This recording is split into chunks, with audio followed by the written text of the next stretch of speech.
Division of hair मतलब कि hair का किस तरह से डिवाइड किया गया है, तो समझेंगे आज। हेयर को बेसिकली दो टाइप्स में डिवाइड किया गया है, पहला रूट और दूसरा शाफ्ट। रूट आप लोग को मालूम होगा, जो स्किन सरफेस के अंदर में रहता है उसे हम रूट कहते हैं, जो स्किन सरफेस के बाहर रहता है उसे हम हेयर शाफ्ट कहते हैं। तो हेयर शाफ्ट आपका कहीं भी मिल सकता है।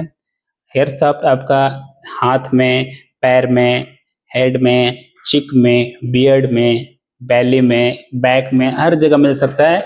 बस आपका ये पाम हो गया, पैर का तलवा हो गया, लिप्स हो गया, आईलेट्स हो गया, ये सारी चीजों को छोड़ के सारे जगह पर हेयर शाफ्ट पाया जाता है। हेयर शाफ्ट का मतलब ओनली हेयर ही होता है, कुछ ज्यादा सोचने वाली बात नहीं। हेयर शाफ्ट का मतलब हेयर ही होता है। अब आता है डिवीजन ऑफ हेयर शाफ्ट, मतलब कि हेयर शाफ्ट जो हेयर होता है उसको कितने भागों में बांटा गया है। उसको बेसिकली 3 भागों में बांटा गया। पहला आपका हो गया रूट, दूसरा आपका हो गया मिड, तीसरा आपका हो गया लेंथ। तो रूट, मिड और लेंथ को डायरेक्ट हम डमी से समझेंगे। तो ये जो आपका हेयर है,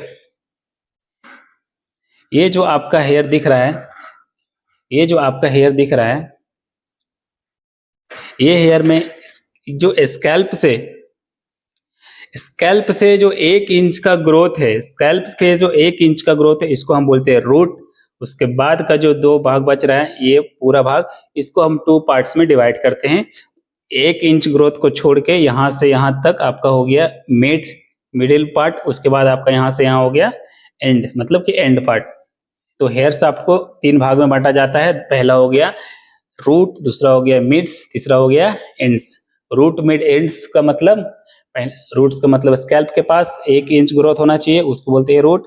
दूसरा हो गया मिड्स, मतलब कि जो मिडिल पार्ट में आता है उसको बोलते हैं मिड्स। उसी तरह सेम पार्ट्स एंड्स वाला हो गया एंड्स। अब आता है हमारा डिस्ट्रीब्यूशन ऑफ हेयर। हेयर को किस तरह से डिस्ट्रीब्यूट किया गया है, कहने का मतलब हेयर हमारे बॉडी पे कहाँ कहाँ पाए जाते हैं और कैसे कैसे हेयर पाए जाते हैं। ठीक है, तो हेयर हमारे ऑल ओवर बॉडी में डिस्ट्रीब्यूट है, जैसा कि हमने अभी बताया।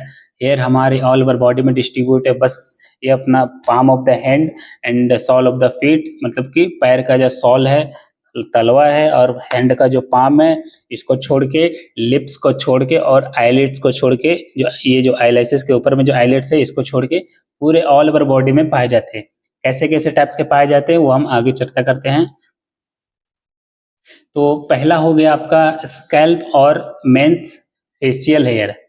स्कैल्प का हेयर और मेंस का जो फेस का हेयर है, ये बियर्ड, ये लॉन्ग कैटेगरी के हेयर होते हैं। ओके, जो स्कैल्प का हेयर होते हैं और मेंस का जो बियर्ड होते हैं, ये लॉन्ग कैटेगरी के हेयर होते हैं। दूसरा होता है आईब्रो और आईलैशेस हेयर, ये होता है शॉर्ट हेयर। जो आईब्रो का जो हेयर होता है, ये आईब्रो का हेयर, और आईलैशेस का हेयर, ये हमारा शॉर्ट हेयर होता है, वो छोटा होता है, ये जल्दी ग्रोथ नहीं होता है। इसका एनाजन कैटाजन थोड़ा सा स्लो होता है।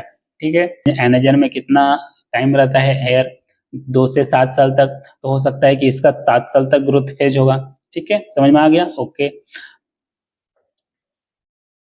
अब दूसरा आ गया, अब तीसरा आपका आ गया, आपका जो फोरहेड का, ये जो आपका फोरहेड का हेयर है,